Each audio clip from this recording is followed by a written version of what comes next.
Regardez, c'est l'image du jour, Marcia Cross, dans cette salle comble du cinéma UGC à Lille. La star américaine mondialement connue pour son rôle de Brie Van de Kamp dans Desperate Housewives vient présenter une carte blanche. Elle va parler de ses 2 épisodes préférés de la série. Mais tout l'engouement a débuté dès hier autour de cet invité d'honneur, notamment sur le tapis rouge. Regardez ce reportage réalisé avec Emmanuel Kina.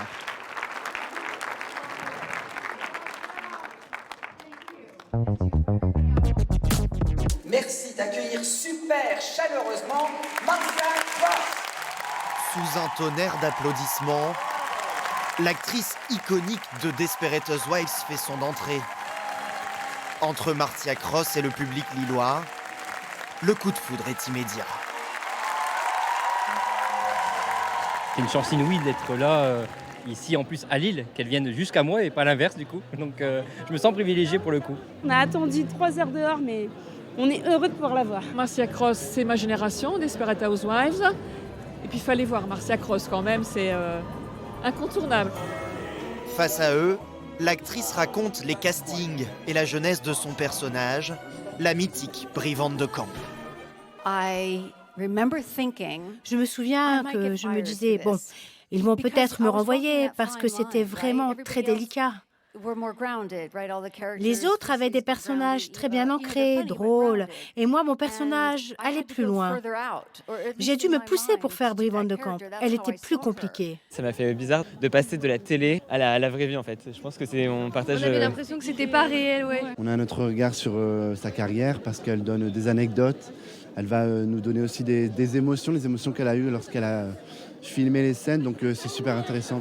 Une audience très jeune, 10 années après la fin de la série télé. Je suis très surprise, je n'avais jamais vraiment pensé à ça. C'est assez incroyable.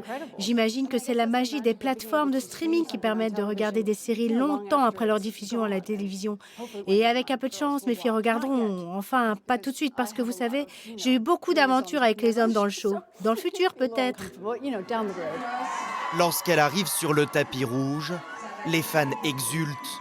Photos ou dessins à la main pour les premières lignes, t-shirt à l'effigie de Brie et même ce livre de recettes 100% issu de la série. Donc, il faut dire que je l'adore, que j'ai grandi avec cette série, que grâce à ça je vois les femmes au foyer différemment, que je comprends beaucoup ma mère et que je suis très content qu'elle ait fait cette série, que je l'ai vue au moins 10 fois cette série.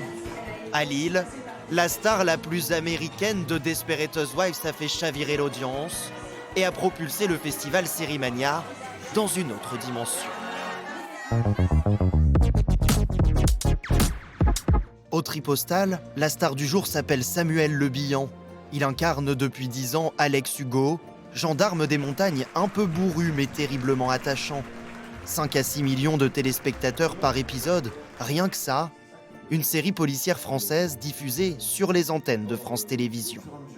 Cette série Alex Hugo m'a fait beaucoup de bien dans ma vie personnelle et dans ma vie d'acteur, oui. C'est-à-dire ça m'a permis de reconnecter avec le public. Ce qui est assez, vous savez, dans la vie d'un acteur, on n'a pas tous les jours des succès. Et tout d'un coup, d'avoir ce succès, c'est un miracle. Ça m'a reconnecté avec moi profondément, ce que je suis et mes valeurs. Et comment, dans le métier que je fais, toujours pouvoir se recentrer sur ce qu'on est profondément. Merci. Ce soir, l'équipe de la série franco-belge De Grâce va fouler le tapis rouge, emmenée par Olivier Gourmet. Elle raconte la vie d'un syndicaliste du port du Havre qui bascule lorsque sa famille est empêtrée dans un trafic de drogue. 2 épisodes vont être diffusés en avant-première mondiale. La série De Grâce concourt dans la catégorie compétition internationale.